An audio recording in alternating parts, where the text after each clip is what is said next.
And a very good evening to you. I'm Sophia Cambridge with this Sunday, December 4th edition of the CBC Evening News. In our top story tonight, the recent heavy rain is expected to cost at least one insurance company hundreds of thousands of dollars in claims.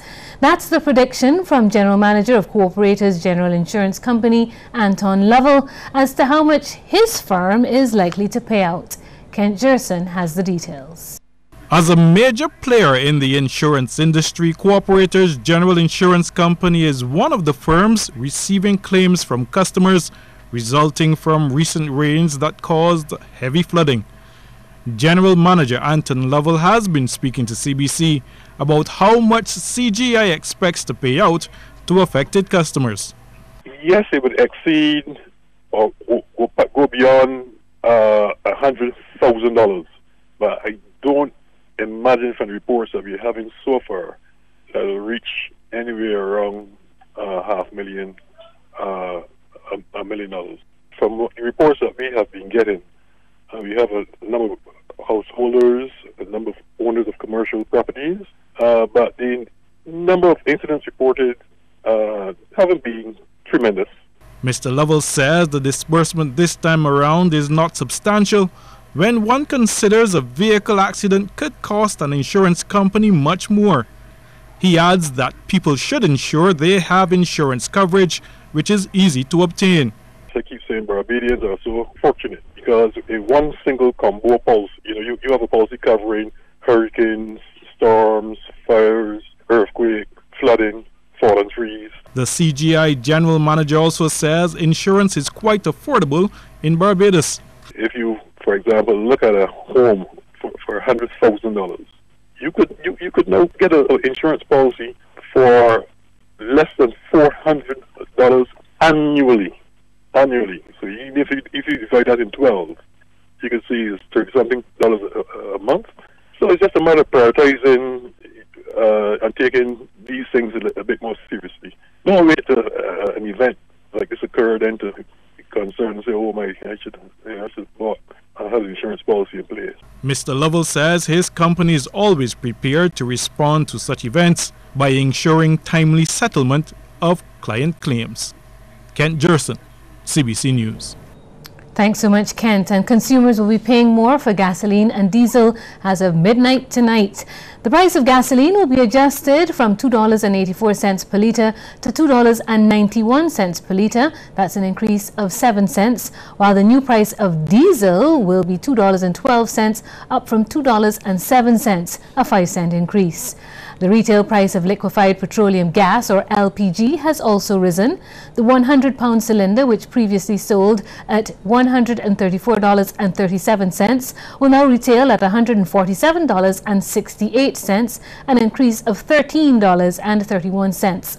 The price of the 25-pound cylinder has increased from $38.69 to $42.02, an increase of $3.33, while the 22-pound cylinder will now be sold at $37.14, up from $34.21. That's an increase of $2.93, and the new price of the 20-pound cylinder is $33.77. Kerosene, on the other hand, will be 6 cents cheaper. It'll cost $1 per litre, down from $1.06. These adjustments in retail prices are due solely to changes in cost, insurance and freight of these refined products. Barbados' economy has grown more than 100% over the past 50 years. Economist Dr. Justin Robinson labels the island a success story, saying the economy grew by a total of 106% between 1966 and 2015. Dr. Robinson made the revelation as he delivered the weekly lunchtime lecture at the Democratic Labour Party. His topic, Barbados, 50 Achievements and Challenges.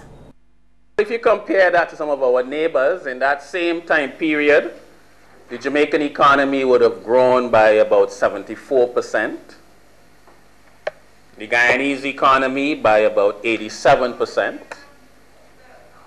Trinidad has grown by about 140%, so their economy is about 1.5 times the size it was in 1966. And some of the countries in the OECS have also done quite well.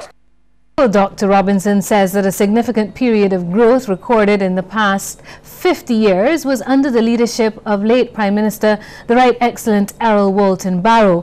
Between 1961 and 1965, the economy grew by 28%. In Mr. Barrow's second term in office, it grew again. The economy grew by a very meager amount of roughly 6%. Now, I want to just looking at that Barrow period, 61 to 75, I think there are two things that stand out there. Of that almost over 100% growth in GDP, more than half of that would have happened under Barrow's stewardship from 61 to 75. Well, Queen's Park came alive yesterday evening as children from the city of Bridgetown and neighbouring areas were treated to an early Christmas party by the City Development Foundation. There were rides, slides, jumping tents, a face painting booth and even photo opportunities with snakes. One of the directors of the foundation said its mandate is to seek development for everyone in the city, particularly children. We'll have more news in just a moment.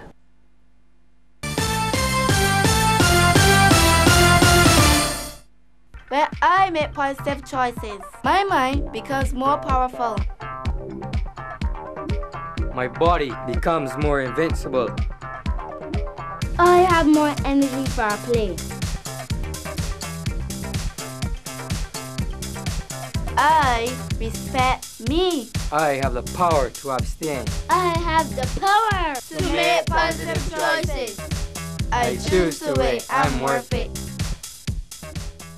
In an era where society was divided by social strata, economic barriers, and conflict for equal justice, one woman's brilliant designs draws them together in an atmosphere of tranquility and will inspire a nation to birth and exhibit its talents in a place that has become a rendezvous for friends and lovers. Beacon of Bridgetown, Queen's Park. A two-part series. Learn from experts about its history. The house is substantially unchanged except for the verandas. Because Lady Gilbert Carter was a woman, she could not sit on that subcommittee. And listen to first-hand accounts by those whose lives mingled and intertwined there. This building was the home of the command of the British forces. It has a soul. It has a spirit. Daphne's spirit is very much in that data space. Beacon of Bridgetown, Queen's Park.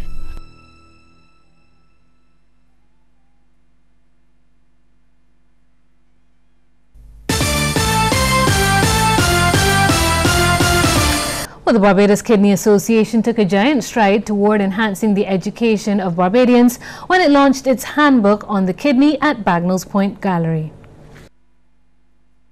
This handbook is really about issues of the kidney.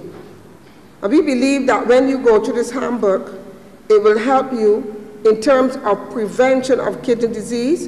And if you have a kidney disease, it will also help you.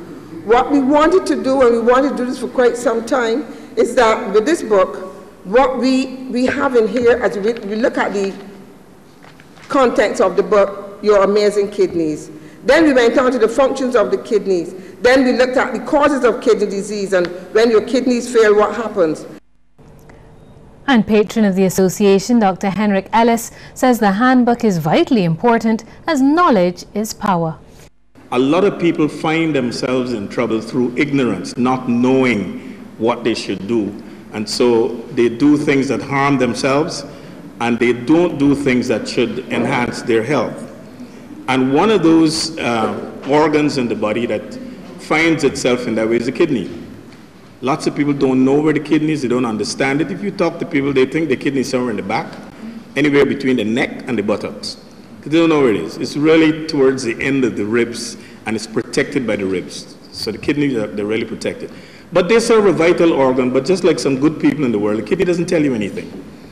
And so when the kidney is going bad, it doesn't tell you either. There's very little you will do or you'll find going on to tell you the kidney is going bad. And still in matters related to health, the Diabetes Association of Barbados remains steadfast in its fight against non-communicable diseases. Thanks to a monetary donation, the association will be well outfitted to continue spreading awareness of the disease among Barbadians. A check for $1,500 was presented to volunteer and chairperson of the southern region of the Diabetes Association of Barbados, Flo Bizette Goddard. We want to not only just contribute monies, we want to be full partners with the association as far as not only planning events but being part of the events. And those funds will be used in the purchase of diabetes pins and awareness materials. The Caribbean Examination Council has wrapped up its deliberations at the Hilton Hotel, with students awarded for their outstanding performances in 2016.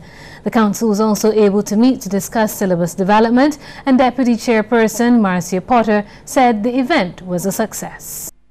We looked at a number of issues, looking at what's happening in the countries in terms of the examinations, the readiness of countries, looking at what we need to do as a country to improve the teaching learning process in order to prepare our youngsters for the examinations and to prepare them to move forward to tertiary level education to achieve their goals.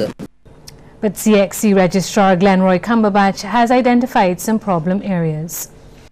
In CSEC, for example, fewer than 21% of those students who are entered or who are the age to be entered for the examination are entering. Whereas the economies and the jobs require people to have 5 subjects at one sitting.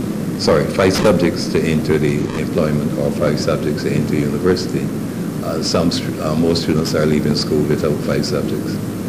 And one of the growing trends, the number of people who actually write subjects and get back no subject at all. What happens at the end of that, and what is the future?